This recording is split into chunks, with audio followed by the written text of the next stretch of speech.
Well, here is a turtle color that really didn't get much traction as far as I can tell. And I'm not sure how available they will continue to be. I was able to score this one on eBay for a reasonable price, but this is the, if you look at the hang tag here, the srpc23. Comes on a bracelet. I took the bracelet off. I'm not actually a huge fan of the turtle bracelet. It's fine, it's okay, but if I'm going to wear a turtle, I would rather wear it on like a watch steward strap, maybe even a NATO, or certainly like an Uncle Seiko's strap. I think works best for these, especially the Uncle Seiko rubber straps. I think those are a good fit for these. But mostly, I wanted to show you guys the color on this dial. It is a silver, dark gray, silverish type color. I'm not sure what to call it exactly, but you can see it has, a little bit of shimmer to it. You have the brushed hand set, the white seconds hand. This particular one, I'm not sure if all of them do, but it has the Roman day wheel and then the black bezel insert. So really cool colorway. I mostly brought this one in because I'm going to do a build with it. But before I do, I wanted to show you guys the actual watch. And I'm actually going to send it over to Bruce real quick so he can do a video of it. This is a color that he personally wanted to get. And he was hoping that this one, I told him I'd sell this one to him if it lined up really good, which can always be fixed. But you can see the chapter ring looks like it's slightly offset to the right. And the bezel, if I put it in a setback location there, you can see it also doesn't align.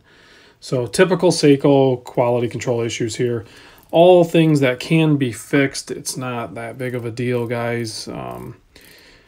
I know we shouldn't have to deal with it because, yeah, the bezel action on this is not that great on this one, actually. But maybe if you buy the $500 one, it's better. I doubt it. But I think I paid like just under $330 or something like that for this one. But really, I'm just going to harvest the guts out of this thing and throw it in a Crystal Time CT700 case. I'm not sure if I'm going to throw it in the black case or the silver case yet. I have both of them, so I will experiment with that and I'll share that with you guys. But I threw this Luff strap on there, and this is that, I don't know, it's not really a Bond strap, I guess, but it's the color that I like for a NATO, and the feel of it, the texture from the transition on the red and the green and everything is really cool, and I think it looks good on there. Certainly you could go with just a standard black one. I think would look really good if you are a NATO guy, which I think the turtle works great on NATOs for sure. Yeah, I mean the black with the silver and the polished, case and everything is I think a good pairing for sure. It's just clean and classic. I can toss this guy on wrist for you guys real quick. Most of you guys have already seen turtles. There's nothing new. Oh, I've been wearing the Breitling Colt. Yeah, actually. I mean, it's a lighter colored dial, but similar colors, really, depending on the light reflection you get on them. But obviously, you have the AR-coated sapphire on the Breitling and Hardlex on the Seiko.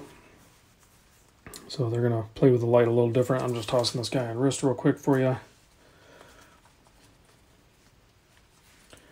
I'm not going to get too fancy with the NATO, but you can see there on my 7.25-inch wrist, the NATOs work really good. The Luff straps actually put the buckle on the very bottom there, so it's actually pretty nice positioning and everything on those. I do like that, but you can see there.